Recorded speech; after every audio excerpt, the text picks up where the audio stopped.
Bienvenue à toutes et à tous et merci d'être présents aujourd'hui pour cette nouvelle vidéo.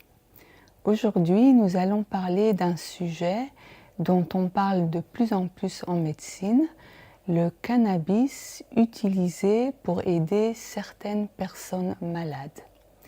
Pour commencer, voici un court extrait du psychiatre et addictologue, le professeur Amin Benyamina. En quelques secondes, il nous explique son point de vue sur le cannabis médical. Vous êtes médecin, psychiatre, addictologue, président de la Fédération française d'addictologie, chef du service d'addictologie de l'hôpital Paul Brousse à Villejuif. Vous aussi, vous êtes pour une légalisation ? Alors, évidemment, je suis pour la légalisation. Au Canada, on propose par exemple du cannabis avec des dosages précis. Vous allez en Espagne, un pays gros consommateur, on a mis en place une politique pragmatique avec des cannabis clubs, des social cannabis clubs.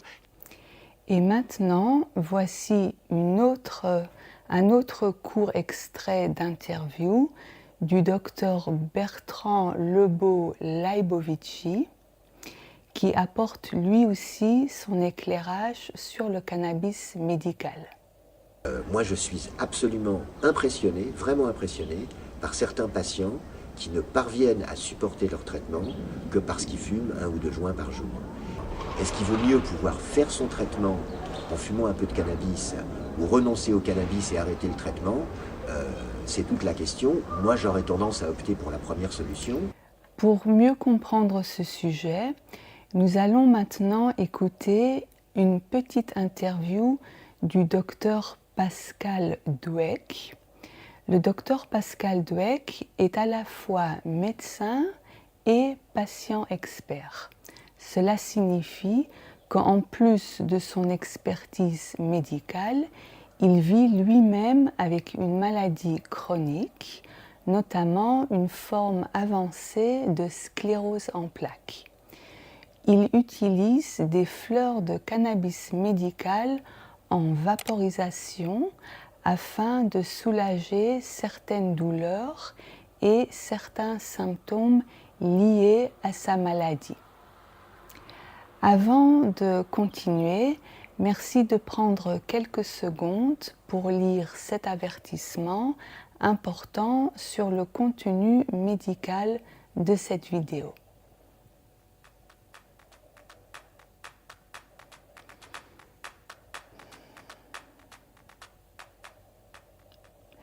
Les informations présentées dans cette vidéo sont données pour informer et expliquer le sujet. Elles ne remplacent pas les conseils de votre médecin. Nous allons maintenant écouter l'interview du docteur Pascal Dweck. Alors Avec voilà, ce un vaporiseur, vaporiseur, c'est un petit appareil électrique dans lequel on a une petite chambre à l'intérieur dans laquelle on met des fleurs séchées. Donc on prend la plante brute. Il faut savoir que dans le cannabis, les fleurs séchées sont la partie de la plante qui concentre toutes les cannabinoïdes, donc ce qu'on appelle les phytocannabinoïdes, le THC, le CBD. Il y a à peu près 500 molécules dans le cannabis qui sont actives. Et là, on met effectivement ces fleurs séchées à l'intérieur. Ensuite, on allume cet appareil. On choisit la température, généralement on chauffe entre 160 et 180 degrés, et après on aspire, puisqu'on a effectivement de quoi aspirer, et on aspire de la fumée, et on récupère tous les actifs du cannabis qui sont envoyés directement dans les bronches. Mais nous n'avons pas de combustion à des températures très élevées comme avec la cigarette, et pas de produits surajoutés, on est vraiment sur la plante pure. La vaporisation ou les huiles sublinguales permettent d'agir beaucoup plus rapidement. Je suis vraiment sur le combat du cannabis médical parce qu'on annonce à peu près 700 000 malades qui souffriraient de maladies sévères avec des symptômes sévères qui seraient susceptibles d'être soulagés par le cannabis. Mais vous avez parfaitement raison, il y a un ancrage extrêmement fort dans l'histoire de l'utilisation du cannabis médical. C'était le cas en Chine, enfin, dans les civilisations antiques, en Chine, en Égypte, en Inde, puis ensuite en Grèce. La médecine romaine aussi a utilisé le cannabis dans sa pharmacopée. Donc il faisait partie vraiment prenante du quotidien. Sur Beurre FM, mon invité ce matin est le docteur Pascal Dweck. Bonjour et bienvenue. Bonjour Philippe. Alors vous êtes médecin, nutritionniste et enfin vous avez un double parcours. Vous êtes à la fois médecin et patient expert. Oui, c'est ça, exactement. Donc médecin depuis un certain nombre d'années et patient expert depuis 8 ans. En tout cas, depuis 8 ans, je suis rentré dans la maladie et je suis atteint d'une sclérose en plaques. Et, le XXe siècle, on rentre dans la prohibition. La prohibition du cannabis, comme vous dites, aussi des lobbies qui se sont mis en place pour essayer de fermer la porte à cette plante qui menaçait, par exemple, l'industrie pharmaceutique, tout simplement. Dans les années 90, il commence à y avoir un nouvel intérêt au niveau scientifique, c'est-à-dire que les médecins commencent à redécouvrir. On retrouve effectivement en Israël Robert Meshulam, qui est un médecin qui a découvert le THC. La première utilisation du cannabis, c'est les douleurs chroniques, ce qu'on appelle les douleurs neuropathiques, qui sont des douleurs extrêmement difficiles à traiter. Et des patients commencent à raconter des histoires extrêmement remarquable et marquante de guérison, en tout cas de soulagement phénoménal et d'arrêt de tous les traitements qu'ils prenaient comme les opiacés, les morphiniques, qui avaient un nombre d'effets secondaires très important.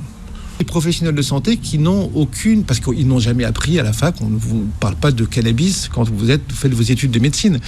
Et chez les professionnels de santé, il y a encore une réticence par rapport à ça. Parce que pour eux, l'image reçue du cannabis, c'est que c'est une drogue, c'est la drogue qu'on achète dans la rue. Et la drogue qu'on achète dans la rue, c'est pas un médicament pour eux. Ce sont les formes vaporisées, donc ce sont avec des vaporisateurs électriques, ce sont des petits appareils dans lesquels on met les fleurs séchées pures au sein de l'appareil et on a une extraction. L'Israël, qui est un des pays précurseurs aussi du cannabis médical et surtout précurseur dans la recherche. Il y a une recherche sur le cannabis médical qui est très active.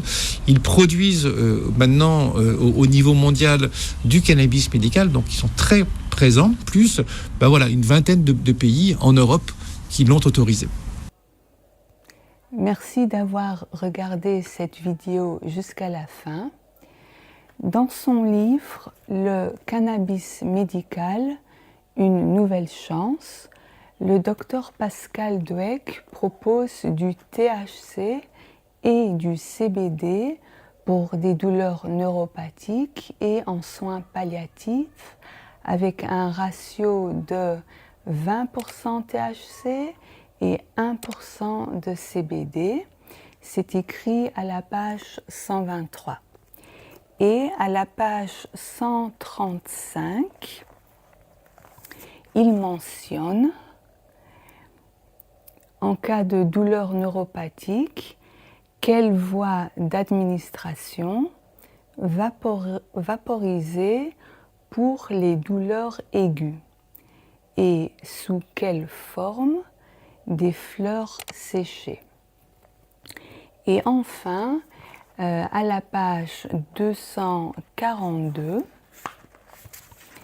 je cite, « Une variété avec un ratio THC-CBD élevé, fort teneur en THC, faible en CBD, aura un effet antalgique. » N'hésitez pas à donner votre avis dans les commentaires, toujours avec respect et bienveillance. Vous pouvez aussi poser vos questions ou partager votre expérience. Si vous voulez me contacter, vous trouverez mon adresse email dans la description de la vidéo.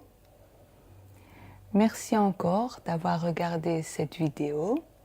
Prenez soin de vous et peut-être à très bientôt pour une prochaine vidéo.